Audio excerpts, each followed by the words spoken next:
ಇಲ್ಲಿರುವಂಥ ಈ ಒಂದು ಹುಡುಗಿ ಹತ್ರ ಒಬ್ಬ ಬಂದು ನೀನು ನಾರ್ಮಲ್ ಹ್ಯೂಮನ್ ಅಲ್ಲ, ನಿನ್ನೊಳಗೆ ಸೂಪರ್ ಪವರ್ಸ್ ಇದೆ, ನೀನು ನಂಬ್ತಾನೆ ಅಂತ ಹೇಳ್ತಾ ಇದ್ದಾನೆ. ಆದರೆ ಈ ಒಂದು ವಿಷಯನ ಅವಳು ನಂಬಲಿಲ್ಲ ಅಂದ ಕೂಡಲೇ ಒಂದು ಬ್ರಿಡ್ಜ್ ಮೇಲೆ ಹೋಗಿ ನಿಂತ್ಕೊಂಡು ಪಟ್ಟ ನಂಗೆ ಕೆಳಗೆ ಎಗರ್ಬಿಟ್ಟ.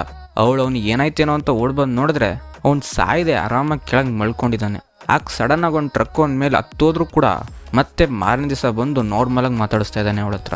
ಆಗ ಇವಳು ರಿಯಲೈಸ್ ಮಾಡ್ತಾ ಇದ್ದಾಳೆ ಈ ಭೂಮಿ ಮೇಲೆ ನಿಜವಾಗ್ಲೂ ಸೂಪರ್ ಪವರ್ಸ್ ಅನ್ನೋ ಒಂದಿದೆ ಅಂತ.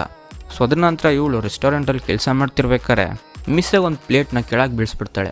ಆಗ ಈಗ ಮಾಡಿದ ಕೆಲಸನೇ ಮತ್ತೆ ರಿಪೀಟಲ್ಲಿ ಮಾಡಬೇಕಂತ ಸಿಟ್ಟು ಜಾಸ್ತಿಯಾಗಿ ಸ್ಲೈಟಾಗಿ ಪಕ್ಕದಲ್ಲಿ ಹೊಡೆದಿದ್ದಕ್ಕೆ ಆ ಇಡೀ ಪ್ಲೇಟೇ ಬೆಂಡಾಗಿ ಡ್ಯಾಮೇಜ್ ಆಗೋಗ್ಬಿಡುತ್ತೆ. ಅವಳಿಗೆ ಇದು ಶಾಕ್ ಆದರೂ ಕೂಡ ಅಲ್ಲೇನೋ ತೋರಿಸ್ಕೊಳ್ದೆ ಮತ್ತೆ ನೈಟ್ ಆದ ಕೂಡಲೇ ಮನೆಗೆ ಹೋಗೋಣ ಅಂತ ಮನೆಗೆ ಹೋಗ್ತಾ ಇರ್ತಾಳೆ. ಆಗ ಯಾರೋ 3 ಜನ ಬಂದು ಅವಳ ಹತ್ರ ಮಿಸ್ಬಿಹೇವ್ ಮಾಡೋಕ್ಕೆ ಟ್ರೈ ಮಾಡೋದು ಕೂಡಲೇ ಸ್ಲೈಟಾಗಿ ಒಂದು ಟಚ್ ಕೊಡ್ತಾಳೆ ಅಷ್ಟೇ. ಆ ಒಂದು ಟಚ್ಚಲ್ಲಿ ಒಬ್ಬ ಅರ್ಧ ಕಿಲೋಮೀಟ್ರ್ ದೂರ ಹಾರ್ಕೊಂಡೋಗಿ ಬೀಳ್ತಾನೆ. ಸೊ ಇನ್ನಿಬ್ಬರಿಗೆ ಶಾಕ್ ಆಗೋಗ್ಬಿಡ್ತು, ಇವಳೇನು ಹ್ಯೂಮನ ಇಲ್ಲ ಬೇರೆದೇನಾರ ಅಂತ. ಆದರೂ ಕೂಡ ಇವಳನ್ನ ಬಿಡಬಾರ್ದು ಅಂತ ಹೊಡಿಯೋಕ್ಕೋಸ್ಕರ ಕೈಯಲ್ಲಿ ಏನು ಸಿಗುತ್ತೋ ಅದನ್ನ ಎತ್ಕೊಂಡ್ಬಂದ್ರು. ಅದರ ನಂತರ ಅವಳು ಹೊಡೆದಿದ್ದು ಒಂದೊಂದು ಹೊಡೆದಿದ್ದು ನಾನು ಒಬ್ಬೊಬ್ಬನು 1 ಕಿಲೋಮೀಟ್ರ್ ದೂರ ಹಾರ್ಕೊಂಡೋಗಿದ್ದ.